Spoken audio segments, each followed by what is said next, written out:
কড়াই চাপিয়ে 2 চামচ সর্ষের তেল দিয়ে দিলাম এর মধ্যে, আর একটু কালো জিরা আর শুকনো লঙ্কা দিয়ে দিয়েছি।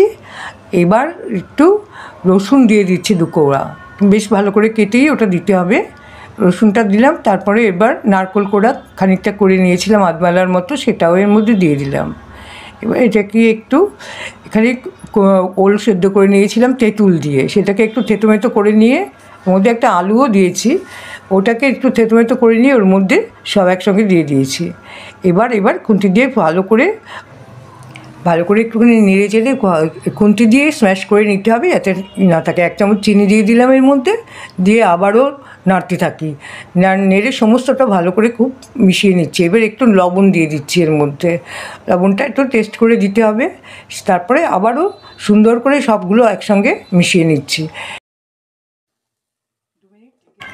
এবার 2 মিনিটের জন্য ঢাকা দিয়ে রাখছি। 2 মিনিট হয়ে গেল। এবার আমি 2 চামচের মতন দুধ এর মধ্যে দিয়ে দিলাম। ভালো করে এবার দুধটাকে এইগুলোর সঙ্গে সুন্দর করে মিশিয়ে নিচ্ছি। অপূর্ব স্বাদের ওল মাখা তৈরি হচ্ছে। দেখে নাও, তোমরা টেস্ট করলে বুঝতে পারবে যে এটার কী স্বর্গীয় স্বাদ। এবং সামান্য একটু তেঁতুলগুলো দিয়ে দিলাম, একটু টকটক স্বাদ হবে। এবার এগুলো তুলে নিলাম। দেখো এটা খেতে কী দারুণ লাগবে। এবার এই যে কড়াইয়ের চাঁচাটা, এটাও কিন্তু দারুণ চেটে খাওয়ার মতন জিনিস, খুব ভালো লাগবে এটা। এবার সমস্তটা কাঁচিয়ে টাচিয়ে নিয়ে এবার রেখে দিচ্ছি, দিয়ে এর মধ্যে দিয়ে দেবো 1 চামচ কাঁচা সর্ষের তেল। দেখো, আর এর মধ্যে একটু ধনেপাতা আর কাঁচা লঙ্কা দিয়ে অপূর্ব স্বাদের, কোনো কিছু আর দরকার হবে না এই কচু মাখাটা পেলে, ওল মাখাটা পেলে পরে। তোমরা সবাই ভালো থেকো। ওল মাখা নিয়ে নিই।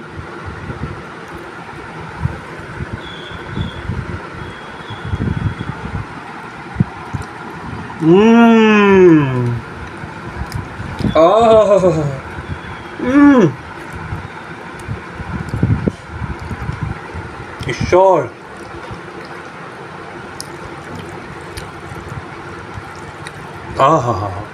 অমৃত অমৃত অমৃত। শ্রীকৃষ্ণার্পণমস্তু। বন্ধুরা, যারা আমরা বাইরে থাকি তারা কোথায় মায়ের হাতের এরকম রান্না পাই, কিন্তু এই রান্নাগুলোই পোস্ট করে দেবে মা, মানে আমি যতদিন আছি 30 দিনের মতন, তাতে প্রচুর পরিমাণে ভিডিও শ্যুট করে আবার নিয়ে যাব, এডিট করে আবার পোস্ট করে দেবো। তোমরা এগুলো ট্রাই করো, মানে স্বর্গীয়, এত এত সিম্পল জিনিস দিয়ে এরকম স্বর্গীয় সাহায্যে তৈরি করা যায়, এ না খেলে বুঝতে পারা যাবে না। আমি আর আলাদা করে কি বলবো।